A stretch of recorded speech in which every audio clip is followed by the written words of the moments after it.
La la la la la. Happy Halloween to you. Ho, ho, ho, ho, ho, ho, ho. What the fuck is she doing? What the fuck is she doing? Look at this. What is this? Oh. Dozy do and around while they talk, everything goes around. Do do do do do. What a great final boss fight. Who fuck did this? Are you kidding me? Wanting to do good. I am still here. Yeah, scoop up, now we go this way. Do boo boo boo. Yeah. Yup, boop, boop, boop. I said, oop, oop, scuba doo boop. I said, boop, boop, boop. She's following me. She's on my butt. Boo doo, boo doo. I dodge it, dodge it, dodge it. No good can come from what lies. What the fuck is this?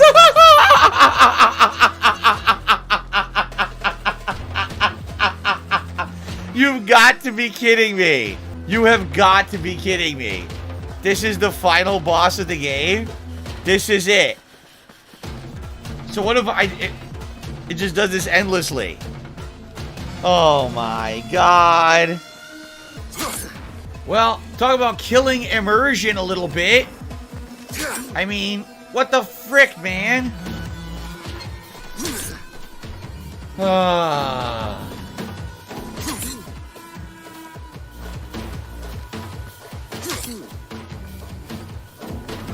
Can you stand the excitement of the final boss? I mean, what's worse, that or kicking Santa Claus in the nuts and throwing him into the water? From Assassin's Creed 2, right? Oh my god. Wow. Your game sucks. Your game is still a piece of fucking donkey shit. Alrighty guys, I am back. Oh, this is hilarious. Trolls, huh? Of course. Of course they wait for me to leave, right? I was literally talking to Kat about all kinds of stuff going on. We talked about the end of the game, and we talked about all kinds of stuff. Because she came home and she actually turned on the stream and watched me play the end of the game, and she wanted to talk a little bit about it. So we were talking about it in the hallway, and and then it's hilarious. The idiot in the chat. Should I even address what they said? It's so dumb. DSP has a failed marriage. Where do you think I was? I was talking to my wife. These fucking people are nuts. Anyway, right now, here's what happened, because we were talking about this before we started tonight's stream. So here's what happened. During the pre-stream, you get a handful of them who sit here in the stream idly just listening. Gee, will Phil say something wrong? Can we get him in trouble, right? And then they're like, well, when that stream goes live, we'll start recording. So they went to hit record, and as they were hitting record, they saw Kat, and they went crazy. Oh, I got a message on my friends. Oh, I'm going to tell everyone to get to the stream. Cat's on the stream, cat's on the stream. So, there you go.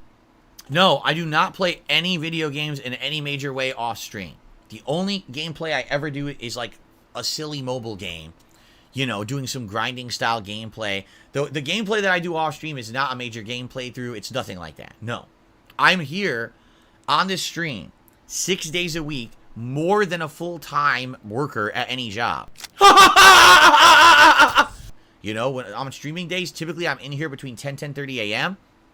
and I'm here till past 10 p.m. with a break for dinner. And that is my work. And I don't like having work permeate into my private life. If there's anything that I do outside of this room, it's not mainstream gaming on purpose. Well, imagine if my whole life was that. I'd be burnt out. I would probably hate what I do. I don't even know what else to say. Like, listen to me. I'm going to try to come through as honest as I can here. I love streaming. I love games. So I purposefully turn off that aspect of my life when I leave this room, so that way it's not all games. And a lot of people have asked me over the years, how did you never get burnt out? That's really why I made that distinction, that I wasn't going to carry my work outside of this room into my private life. You know, my wife liked doing everything but gaming together for good reason. It's a good thing. That's right, my 12 adopted children, and, you know, my wife left me. Let's see here. I just received a $3 tip. I always wanted to visit Seattle during a vacation. It's sad that such a beautiful city fell so far. Any vacation you'd like to do with the fam. I mean, we've talked about this a million times. One thing I'd like to do someday is go to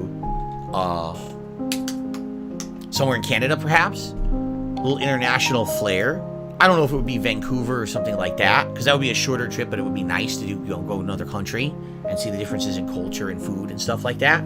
I know my wife has always wanted to go to Japan. I wouldn't mind going there for tourism, but it's incredibly expensive to go there.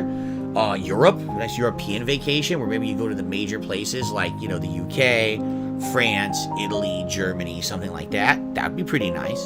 So I don't know, it's a possibilities, but it's never really been viable. I think we're in a situation now where we're just starting to get financially back on our feet after my bankruptcy a few years ago.